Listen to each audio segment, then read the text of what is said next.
ॐ अज्ञानतिमिरान्धस्य ज्ञानञ्जनशलाकया चक्षुरुन्मिलितं येन तस्मै श्रीगुरुवे नमः। हरे कृष्ण। भगवद गीता अध्याय 18 श्लोक संख्या 6। एतान्यपि तु कर्माणि संग त्यक्त्वा फलानि च कर्तव्यानीति मे पार्थ निश्चितं मतमुत्तमम्। इन सारे कार्यों को किसी प्रकार की आसक्ति या फल की आशा के बिना संपन्न करना चाहिए। हे प्रथापुत्र, इन्हें कर्तव्य मानकर संपन्न किया जाना चाहिए, यही मेरा अंतिम मत है। तो इसके पिछले श्लोक में भगवान ने बताया कि 3 तरह के कार्य कभी बंद नहीं करने चाहिए। कौन से 3 तरह के कार्य बंद नहीं करने चाहिए?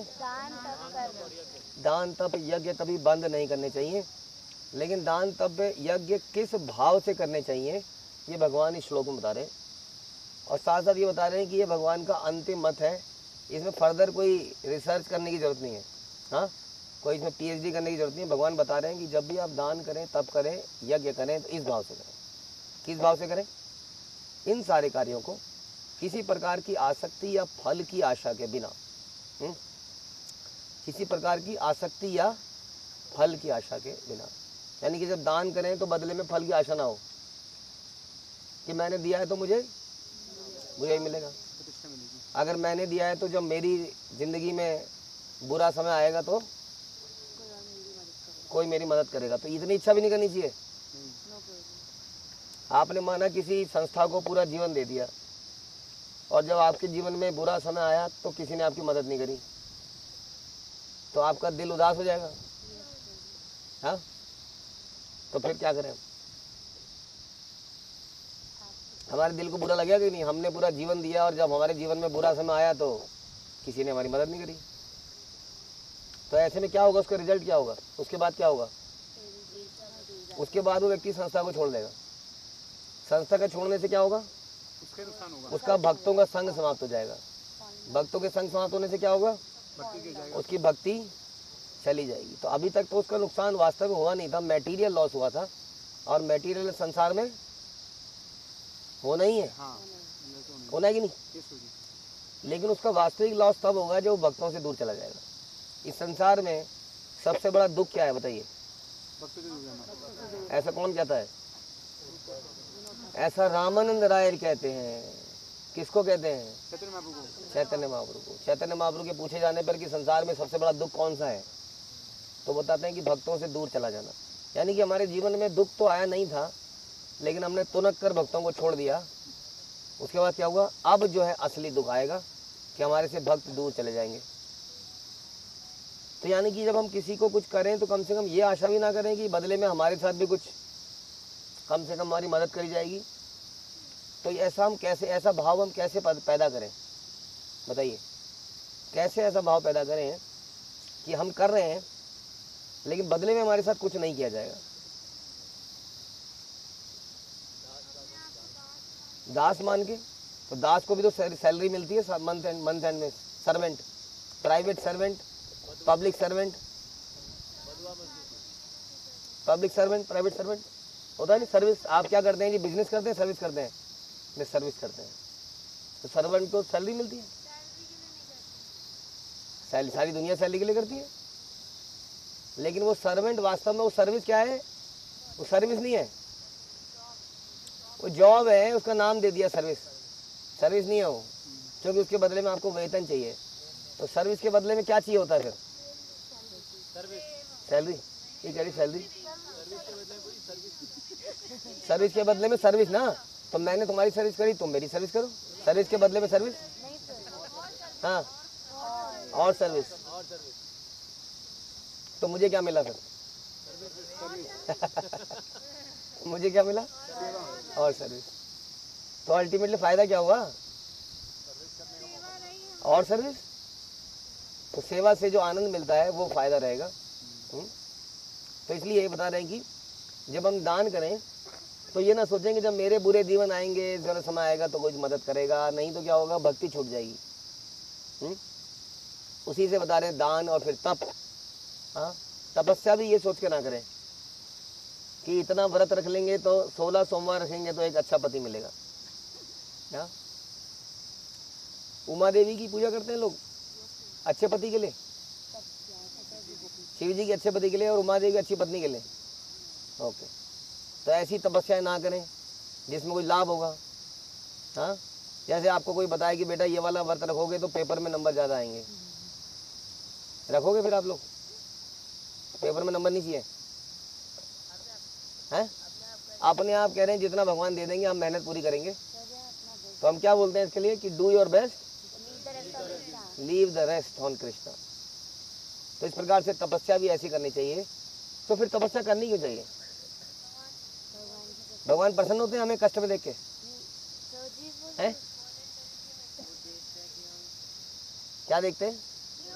कितनी मेहनत, कितने एफर्ट्स कर रहे हैं कि मेरे लिए ये व्यक्ति इतने कष्ट ले रहा है, तो उसके हृदय में कहीं ना कहीं वो भाव आता ही है। जैसे मैंने बोला था कि आप कहीं जा रहे हो और वो सवेरे से आपके लिए कुछ प्रिपरेशन कर रहा है, उसने खाना भी नहीं खाया है, तो आपके मन में लगे ना ये सवेरे से प्रिपरेशन कर रहा है, इसने खाया भी नहीं है, तो भाव पैदा होंगे कि नहीं? तो हम भगवान के हृदय में भाव पैदा करने के लिए, उनका प्रेम करने के लिए तपस्या करनी चाहिए। इसी तरह कार्तिक मास की तपस्या, पुरुषोत्तम मास की तपस्या किसी और फायदे के लिए नहीं करना चाहिए, क्योंकि संसार में पुरुषोत्तम मास आते ही, कार्तिक मास आते ही एक बाजार सा खुल जाता है कार्तिक मास के लाभ। कई लोग मुझे मिलते हैं, कहते हैं प्रभु जी हम गंगा स्नान करते हैं कार्तिक में, पूरा गंगा जल डाल के। कई लोग ऐसे मिलेंगे आपको जो और कुछ नहीं करते हैं भक्तिमय कार्य, लेकिन कार्तिक में सारे काम करते हैं, जमीन पे सोते हैं, लेकिन उनका उद्देश्य भगवान का प्रेम भक्ति नहीं है, कुछ और है, तो वो नहीं करना चाहिए। भगवान कह रहे हैं बिना किसी फल की आशा के। हाँ, और फिर है दान, तप और यज्ञ। यज्ञ तो अगर अग्निहोत्र इत्यादि यज्ञ बोले तो करता ही आदमी इसलिए, महामृत्युंजय यज्ञ, हाँ बहुत सारे यज्ञ होते हैं। तो जो भी कार्य करें भगवान की प्रसन्नता के लिए करें, तो बिना फल की आशा के। और हे प्रतापुत्र, इन्हें कर्तव्य मानकर संपन्न करना चाहिए कि मुझे करना ही चाहिए। कर्तव्य किसका है? किसका कर्तव्य? As a role, as a servant. एक सर्वेंट का क्या कर्तव्य होता है बताइए, क्या क्या हो सकता है? और सेवा करना मतलब क्या? लॉयल्टी के साथ सेवा करना, ईमानदारी से सेवा करना, और मालिक को खुश करना, मालिक को खुश करना, और क्या करना, कैसे खुश करना? उसके अकॉर्डिंग, अनुकूल। मालिक की इच्छा को जानना पड़ेगा, इसका मतलब कि मालिक की इच्छा क्या है, और उसके अनुकूल सेवा करना। तो इसको कहते हैं कर्तव्य मानकर। हाँ, और बदले में वो क्या करेगा पता नहीं, हमें फायदा देगा, नुकसान देगा, क्या करेगा। तो ये हम कब कर पाते हैं? नेचुरली बड़ा मुश्किल काम है, सोचने पर लगता है, लेकिन जब प्रेम पैदा हो जाता है तो ये नेचुरल हो जाता है। संसार में जैसे हम बोलते हैं ना, रिश्तों में हम कई बार माँ बेटे के लिए सेवा करती है तो इच्छा रखती है, माँ बेटे के लिए दान करती है, तप करती है, यज्ञ करती है, सारे काम करती है, बदले में कोई आशा होती है? नहीं होती ना। तो जब ये हो सकता है भौतिक संसार में, तो भगवान तो सर्व आकर्षक है। हाँ, जब उस सर्व आकर्षक के लिए क्यों नहीं हो पाएगा? पॉसिबल है कि नहीं है? लेकिन हम सर्व आकर्षक के प्रति आकर्षित नहीं है, हम जो आकर्षण योग्य नहीं है उसके प्रति आकर्षित हैं। क्यों ऐसा है? सर्व आकर्षक से हमें आकर्षण क्यों नहीं है? जैसे ये प्रकृति से तो हमें आकर्षण हो जाता है, लेकिन उस सर्व आकर्षक से आकर्षण क्यों नहीं है? क्योंकि बीमारियां हैं बहुत सारी, कलेश हैं हृदय में बहुत सारे, इस कारण से वो सर्व आकर्षक से हमें आकर्षण नहीं है। या संसार में आधी से ज़्यादा लोग उसके व्यक्तिगत स्वभाव को, व्यक्तिगत रूप को जानते नहीं है, ना जानने के कारण आकर्षण नहीं होता है ना। हमें शास्त्रों में एक उदाहरण मिलते हैं, आप लोग बताइए कि जहाँ पर कोई स्त्री किसी व्यक्ति के बारे में श्रवण कर कर उससे अटैच हो जाती है। देवहूति माता जी, करदम मुनि के बारे में, सती शिव जी के बारे में, रुक्मणी कृष्ण के बारे में, उन्हें ज़बरदस्त आकर्षण पैदा हो जाता है।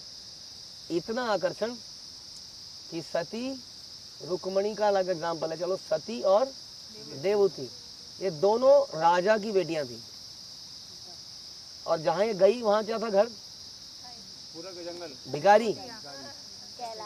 भिखारी के पास चले गए लोग। क्या, किस कारण से? प्रेम, आकर्षण।